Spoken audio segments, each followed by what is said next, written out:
I saw them a long time ago, and then they got rained out by a monsoon when we were in the Bahamas. They were doing a big show. It would have been better if they had been Hoobastank. I wish they had flipped. It was Nelly and Incubus and somebody else, and we saw all of Nelly, which, is fun, but I'd rather see Incubus. Did you drop down and get your eagle on? Did I what? I don't think that's him. That's Nelly. Get your eagle on? Yeah. Drop down and get your eagle on. I believe it's Nelly. Mm. And I wouldn't know. You're right. Because I don't know. Oh, got it right. Hey, drop down and get that eagle on. It's when you put your butt out and your legs are spread and you pop it in.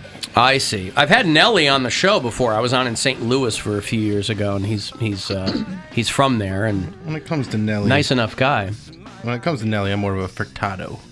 Okay, that's your Nelly of choice? Yeah, I think so. And boy, she's really, she has evolved back and forth as an artist as well. I think the worst Nelly is a nervous Nelly. That's Nellie. Is that okay to say? Because, that's just anxiety. And I'm a nervous Nelly. I can say it. You think it's the worst? Okay. Speaking, now that what you about Nelly that, Corda, the golfer? Don't know them. I didn't take my Lexapro today. So I'm going to have to go do that in the break. You didn't take your legs apart today? What did you say? Lexapro. I should just go grab it real quick. The Lexapro is what keeps your legs together. Yeah. What about Nellie Bly? I don't know any of these people. The journalist from 100 years ago? Yeah. Sorry, we don't know Nellie Bly. You never heard the name Nellie Bly? Nope. No. Really? I don't know 100-year-old journalists. Okay. She's in the National Women's Hall of Fame. Oh, how terrible of a feminist am I? Lexapro. Would not know all the women, Mary. Yeah, Lexapro. It's an anti-anxiety medication. Oh, that's not a lady? Lexi Pro. Yeah, Lexi is a pro. Her and Brooklyn Gray. They do very good work together. So Lexapro keeps you centered? Yes. Keeps me from having panic attacks. Oh, yeah? That's what was really bad last year before I started going to therapy and with my grief and everything, because this was before vaccines were really readily available and my dad died from COVID. So my anxiety was on 10,000 because I'm like, if I leave the house, I'm going to get COVID and die like my dad. So I was having like 3 panic attacks a week. So they put me on this. Now, there's nothing saying that your brain is working logically at that time. Right. But you did, on some level, realize that you and your dad were in 2 completely different kinds of shape. It didn't matter. Okay. Because, I would make lists of how I'm healthier. Yeah, okay. It's not logical. At that point, none of it's logical. I didn't, after my dad died, I didn't leave my house for fear of getting COVID and dying and relapsing. I didn't leave my house for like 2 straight months. The relapsing I got. Yeah. Your brain's a real dick. When it's the worst. We went through a lot with Mary yesterday on the show, but as I was sitting down this morning to start putting the rundown sheet together for today's show, I literally wrote Tears Day instead of Tuesday. No, it was a Freudian. I did. It was a Freudian slip. My rundown sheets have the date at the top, and I wrote because I was thinking about it, just kind of chuckling to myself that today would normally have been Tears Day. But it happened on Monday, and I started to type Tears Day, and I was like, that's not going to work. No tears today. No tears I day. don't think. Not yet, at least. Good time. I'll have another $1,000 for you in just a few minutes here. Another chance for you to go fund yourself. You can always leave us messages, by the way, on the talkback button if you listen on the iHeartRadio app. Alan, how's your day, brother? Just kidding. My name's Greg. Long-time listener, first-time button pusher. Hey, why won't a bicycle go anywhere by itself? It's too tired. Okay. Too tired. Bill? Love it. All right, kiss. So, I got people leaving like joke messages on the after hours line, and I don't mind it. I don't hate it. Somebody else called in the after hours line. Alan, I got more of a joke for you. So one day, I was making sandcastles with my grandpa. Everything was cool until everybody at the crematorium started giving me dirty looks. Everybody at the crematorium giving dirty looks. Making sandcastles with his grandpa. Cute. Out of his grandpa, as it turns out, and not sand. I see. Oh, not sand. I see what he did there. Oh, my goodness. Congratulations, sir or madam. I don't know who that was.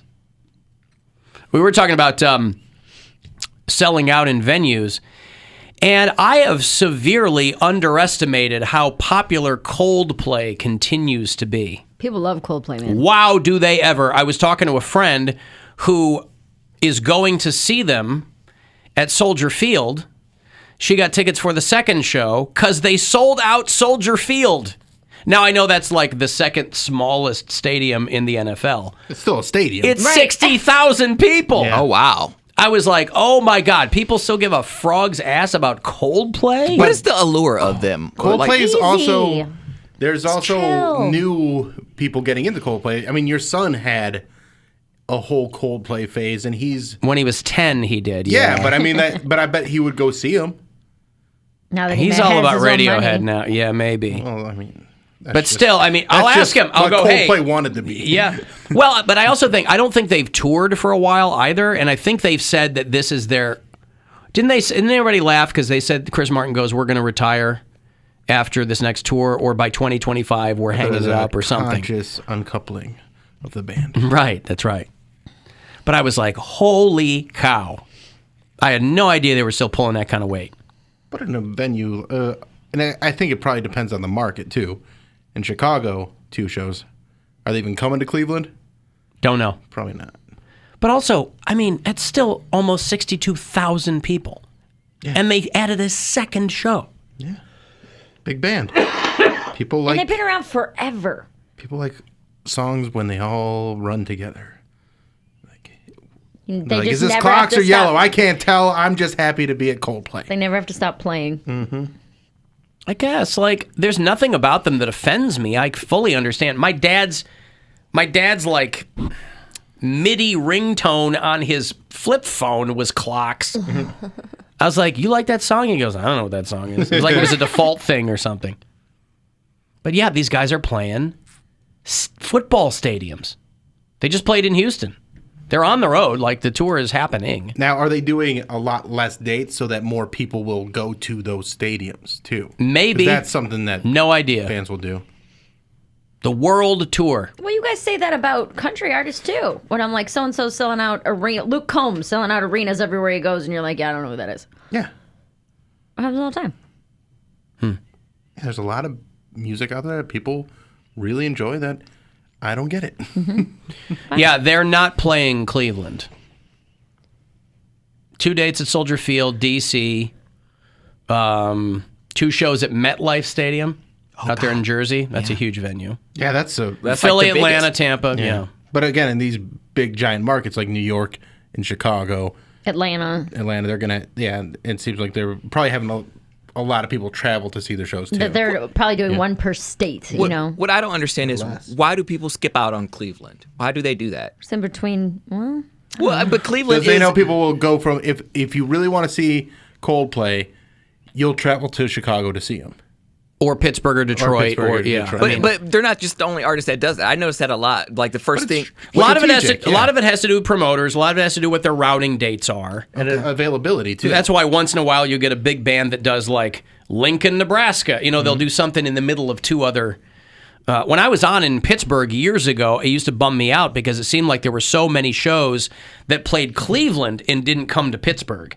And I assumed at the time it was because Pittsburgh was pretty short on mid-sized venues. That's, I think, more than anything, what will determine kind of like your volume of shows. Because most bands need a mid-sized venue. Most bands aren't playing football stadiums. So like if U2 goes on the road, if they can't do First Energy Stadium, they're not going to come to Cleveland. You know, Metallica. We're giving away trips to see Metallica because they're in Pittsburgh. So mid-sized venues. And the trouble with those is it's harder to keep those open. Well, I mean, that's why I think there's more shows going on at Romo Fijo than there's ever been. Like, they have so many concerts there, and usually there'll be more at, I mean, Blossom's packed too, but I mean, Rocket Mortgage Fieldhouse has so many shows all through the summer, and they normally don't have that many. At least when it was the queue, they weren't as aggressive at booking bands, but now they are. Let me give you some money here. It's $1,000 chance for you to go fund yourself. You have this time and then the last one coming up at 5:30. So listen closely and good luck. The Buzzard wants you to go fund yourself and score $1,000. Enter the nationwide keyword WORK at WMMS.com. That's WORK. Enter it now at WMMS.com. And good luck from Buzzard Radio. And of course, if you go to the Coldplay tour website, they have a button that says sustainability. And then you can see what they're doing with working to recycle single-use plastics at their shows. Recycling single-use plastics. Even though plastic recycling is a hoax, we've learned. And recycling piano riffs. Listen, if it makes people happy, I'm glad it makes them happy. Was that their song? No. If it makes you Sheryl happy, Crow. Yeah. was a And at a so Coldplay show, sad. depending on what city you're in, you never know who's going to jump up on stage with them. True. This Houston show, I don't know if somebody, maybe Beyonce, jumped there with them. Hey, oh, they're gone. Yeah, you left. Bye. Yeah. So anyway, I had no idea that they were still that popular. And that's on me. That's not on them, right? It's not Chris Martin's fault. It'd be great to be the other guys in Coldplay because you're making money. You're making some money. You're making good money, right? Making real good money, You're not getting yeah. songwriter money, which is where the real money is. They might if they contribute to like the actual symphony. I think he the creation. No, he writes the songs. So it's like it's pretty much the Chris Martin show. But you're in the band, and you get the money, and, and you get that quiet money. Who cares if people know who you are? I'm the drummer for Coldplay. No, you're not. Good. Good. You gonna fight with them? Yes, I am. Because they don't know. A quick Google search. Right, but I mean, what I'm saying, you're not gonna pick them out of a crowd unless you're like a crazy fan of that. It's like the rest of Maroon 5. Like, Who are the other four Maroons? I cannot name another maroon. I didn't even know there was a black guy in that band. Did you know there was a black guy in that band? Yeah. What's I don't know his name. I No, was I gonna don't know say. anybody's name. He's like the black We didn't guy. ask if we knew his What's name. You asked if we knew there was a black guy in there. Okay. Yes, we know there's a black guy in there. I didn't What's know the that. main guy's name? I can't even remember. Adam Levine. There you go. He's cute. I'm sure You know it was what? He Levine is growing cute. up. But He's so cute. I've got Kids Corner. Ain't easy being a kid. Now look at what you gone done did. Whoa, it's time for Kids Corner. Kids Corner. Boy, Cincinnati is going hard. I don't know what's in the water down there in Cincinnati, but they had a couple of big stories. One was there is a school district that's getting all kinds of pearl-clutching parents freaking out about some book that's being given to students. 10th graders, by the way. We're not talking about third graders. This is how you know that right-wingers are full of crap when they talk about how, like, we just don't want this stuff taught in kindergarten. They don't want anybody to know about anything that's going on anywhere. There's a book called In the Time of Butterflies. It's a very, very popular book. It was made into a movie and the whole thing. And some of these parents, and you can always, language always gives you away too. Some of these parents were complaining because of the sex and wickedness. Anytime the word wickedness comes up, you know it's some Jesus freak who's freaking out on Facebook. Can I guess the book? I just told you the book. I wasn't listening. Take a guess. Animal Farm. No, everybody still reads Animal Farm. Still reads Animal Farm. Our 10th graders are being forced to read this pornography in school. And this is the problem with this kind of thing. It's not that schools are really trying to take these crazy parents' thoughts into practice. They're worried that someone will come and shoot the school. They're worried that some crazy parents at these school board meetings or something else will come and kill someone over a book. Because back in the day, you'd be like, okay, this is what's on the syllabus. It's a fine book. It also ties into these parents who really are fully out of touch with where what their kid is familiar with by the time they get to the 10th grade. Mm-hmm. When you're a sophomore in high school, I don't know what you think you're protecting your kid from. Especially now. Especially now. This is Milford High School in Cincinnati. Well, Milford, Ohio, but I think it's suburban Cincinnati. You can always tell him Milford, man. Neither seen nor heard. So, this is a book that the school is like, look, this is a book that we teach in 10th grade English language arts. And we'll we'll do a review, blah, blah, blah. But it's like, I guarantee you, this is a book most of these parents probably have never heard of before. And it's probably got a booby in it or something, But again, 10th grade. And they're flipping out.